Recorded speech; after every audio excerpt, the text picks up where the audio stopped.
Monsieur le ministre, la parole est à monsieur Alain David. Ma question s'adresse à monsieur le ministre de la Santé.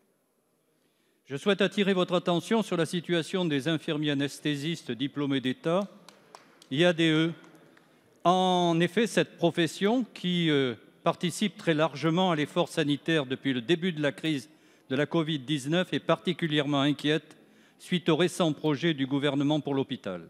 Les IADE ne comprennent pas pourquoi les portes du gouvernement restent fermées pour leur reconnaissance en tant qu'auxiliaires médicaux en pratique avancée, reconnus sur leurs quatre socles de compétences: anesthésie, réanimation, urgence préhospitalière, soins critiques et algologie.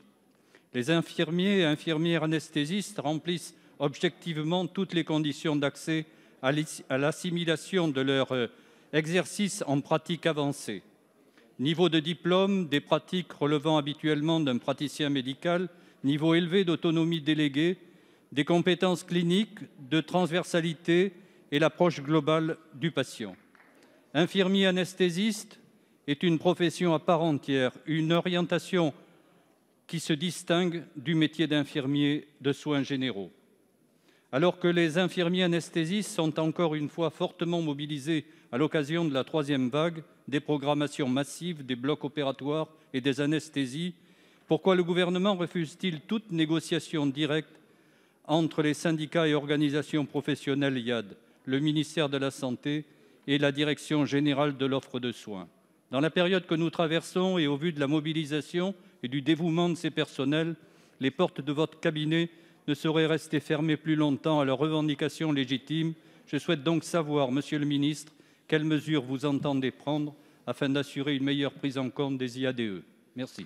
Merci, monsieur le député. La parole est à monsieur Olivier Véran, ministre des Solidarités et de la Santé. Avant de vous répondre, monsieur Alain David, votre question est importante. Je voudrais en profiter pour rectifier, parce que tout à l'heure, ma langue a fourché, j'ai été imprécis, et je vous présente mes excuses. Je parlais des réanimations des hôpitaux franciliens, je ne voudrais pas qu'il y ait de confusion. J'ai dit qu'il y avait plusieurs centaines de malades en moins en réanimation qu'au cours du pic de la première et deuxième vague. En réalité, il y a 1200 patients de moins en réanimation francilienne qu'au pic de la première vague, mais nous sommes à 350 patients au-dessus. En ce qui concerne le pic de la deuxième vague, je pense qu'il faut être précis dans la période. Et en voulant répondre vite, ma langue a fourché, je voulais parler des hôpitaux français, pas franciliens. Pardon pour ça. Monsieur le député, vous parlez des infirmières de réanimation, dont on voit bien le côté fondamental de leur mission, le niveau extrêmement pointu de leur niveau de formation et le rôle incontournable qu'elles jouent dans nos hôpitaux français. Je voudrais vous dire d'abord toute la reconnaissance du gouvernement et de la nation pour leur action. Je voudrais dire également que ces soignants ont besoin plus que jamais du soutien de la représentation nationale, du soutien des Français et du soutien de leurs collègues. Et je renouvelle à l'occasion de ma réponse un appel à la mobilisation des soignants retraités, des étudiants soignants, mais également des soignants qui sont mobilisables, et les centaines, les milliers d'infirmières et d'infirmiers qui, depuis 1 an, ont pris le temps d'avoir une formation supplémentaire pour prêter main forte dans les services de réanimation. Au moment voulu, on aura besoin de vous, comme on en a eu besoin de vous l'année dernière.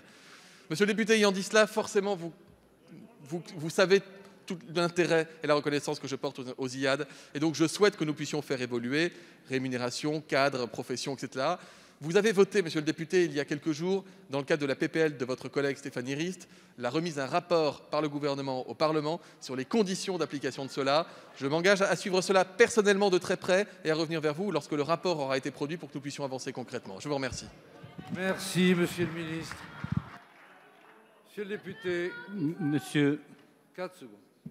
Monsieur le ministre, il conviendrait de les rassurer. Et il conviendrait que vous les receviez pour leur indiquer tout ce que vous dites et pour améliorer cette situation. Merci, monsieur le député.